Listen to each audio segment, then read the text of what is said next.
Next question ہے کہ multi media کے استعمال کی اسلام میں کہاں تک اجازت ہے؟ کیا مساجد میں اس کا یوز درست ہے؟ پہلے حرام ہوتا تھا، اب تو واجب ہو چکا ہے.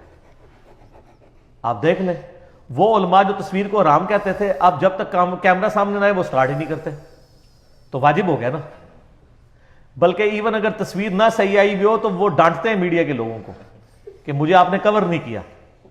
تو سر پھر ہم ایک سوال پوچھیں گے کہ آج سے 20-25 سال پہلے تو آپ ان کو حرام کہتے تھے، تو اب اس کو آپ فرض قرار دے رہے ہیں اور نہ اتارنے کے اوپر گرفت کر رہے ہیں. اس کا مطلب ہے کہ آپ باقی معاملات میں بھی جو اجتہادی فیصلے کرتے ہیں تو سر تھوڑے سے ٹھنڈے رہا کریں.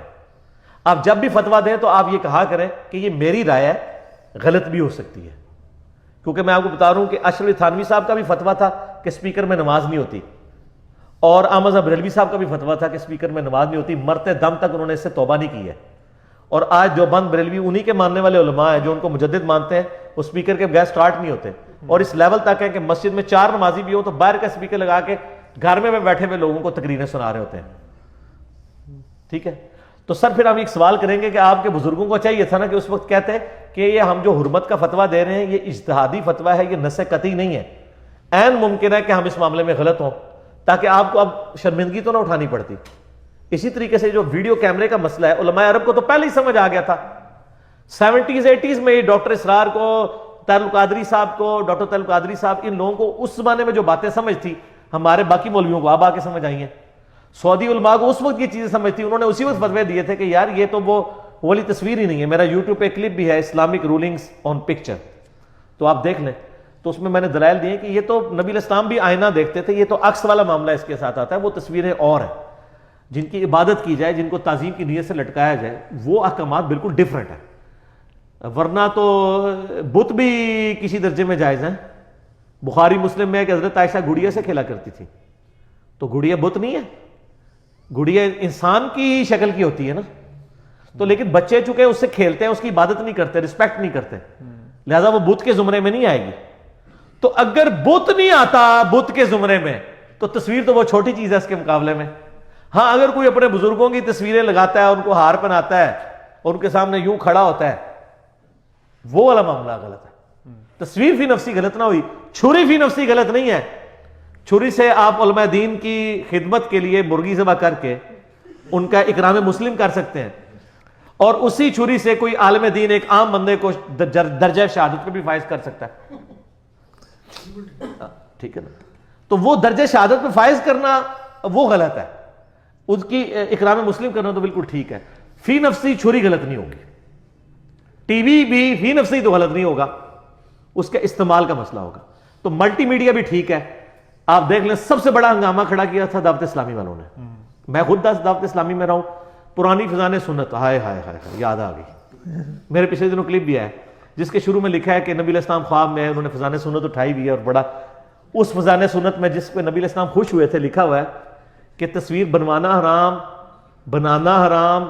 پھر اس میں انہوں نے لکھا ہے کہ آج کل جو یہ تصویریں بنائی جاتی ہیں اسی کی وجہ سے ہمارے گھروں میں نوستیں ہیں. پھر انہوں نے لکھا کہ ایک اسلامی بہن کا بیان ہے کہ ان کے گھر ٹی وی تھا، انہوں نے ٹی وی اٹھا کے گھر سے باہر پھینک دیا. نبی علیہ السلام کی خواب میں زیارت ہوئی، فرمایا تم نے میرے دشمن کو نکال دیا اس لیے میں تمہیں زیارت کروانے آیا ہوں. لیکن آج فضان مدینہ میں اتنے بڑے ٹی وی لگے ہوئے ہیں جو آپ کو سینموں میں بھی نظر نہیں آتے. مدنی چینل پہ دیکھ لیں. تو سر میں ایک سوال کرتا ہوں کہ کیا پہلے آپ نے جھوٹے خواب نبی علیہ السلام پہ باندھے تھے؟ یہ آپ نے رجوع کیا ہے یا نبی علیہ السلام نے رجوع کیا ہے؟ بالکل نبی علیہ السلام نے رجوع کیا ہے، یہ آپ نے کہانی کروائی ہوئی ہے. ٹھیک ہے نا. آپ کو بعد میں سمجھ آئی ہے تو آپ پہلے ہی ذرا تھوڑا سا نا انہی معاملات کو صحیح طریقے سے لے کے چلا کریں تاکہ بعد میں انجینئرنگ نہ ہو. پھر انجینئرنگ ہوتی ہے تو آپ کو پھر غصہ آتا ہے. تو ملٹی میڈیا آپ کر سکتے ہیں. بلکہ میں آپ کو بتاؤں کئی مسجدوں میں رمضان شریف میں دورہ قرآن میں، اور ڈاکٹر سرار صاحب تو 70s 80s میں ہی مسجد میں بڑے بڑے وہ اس وقت تو وہ پروجیکٹر ہوا کرتے تھے، تو اس کے ذریعے قرآن پاک سامنے لکھا ہوا آتا تھا. اور ابھی بھی کئی مسجدوں کے اندر اس طرح تعلیم دی جاتی ہے. تو اس سے بھی آگے جا چکے ہیں. دعوت اسلامی کی مسجدوں میں تو باقاعدہ کیبل نیٹ ورک کے ذریعے انہوں نے ٹی وی اٹیچ کیے ہوئے ہیں، اور اس میں بعض کا چینل چینج کرتے ہوئے کچھ آ بھی جاتا ہے. ٹھیک ہے نا. تو وہ لیکن ظاہر ہے بزرگوں نے کیا ہے تو وہ پھر جائز ہی ہوگا. تو اب یعنی جن کا جھگڑا بھی تھا نا، لیکن ایک میں اپریشیٹ کروں گا الیاس قادری صاحب کو، میں نے پہلے بھی کیا ہے.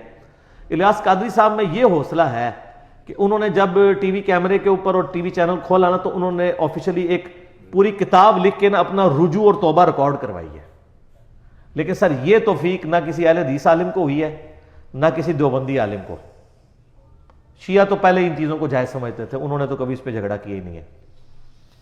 چونکہ امام خمینی ان میں ایک ڈومیننٹ پرسنالٹی تھے. شیعہ میں یہ یعنی ان کو ایک ایج حاصل ہے کہ ایک بڑا ان کا جب کہتا ہے نا وہاں پہ ہر گلی کا علیحدہ امام نہیں ہے, وہ مرجع چند ایک ہی ہوتے ہیں اور وہ زندہ ابو حنیفہ ہوتے ہیں ان کے, باقی کسی کی کوئی نہیں ہوتی ہے. تو وہ امام خمینی چونکہ یعنی سمجھتے تھے, ان کی تو 80s کی ویڈیوز بنی ہوئی ہیں, ان میں یہ مسئلہ نہیں آیا. یہاں اہل سنت کے ہاں آیا اور اس میں دیوبند نے اور اہل حدیث نے تو کوئی اپنی رجوع ریکارڈ نہیں کروایا, جتنے غلوف سے انہوں نے اس کی مخالفت کی تھی. لیکن الیاس قادری صاحب نے اپنی باقاعدہ توبہ ریٹن میں پمفلٹ لکھا پورا, ایک پوری کتابی شکل میں, اور باقاعدہ علماء بریلویہ سے اس پہ سائن کروا کے آفیشلی ڈکلیئر کیا کہ میرا موقف پہلے ان علماء کے ساتھ تھا لیکن اب میں دلائل پہ ان علماء کو صحیح سمجھتا ہوں, لہذا میں ان باتوں سے رجوع کرتا ہوں. Well done.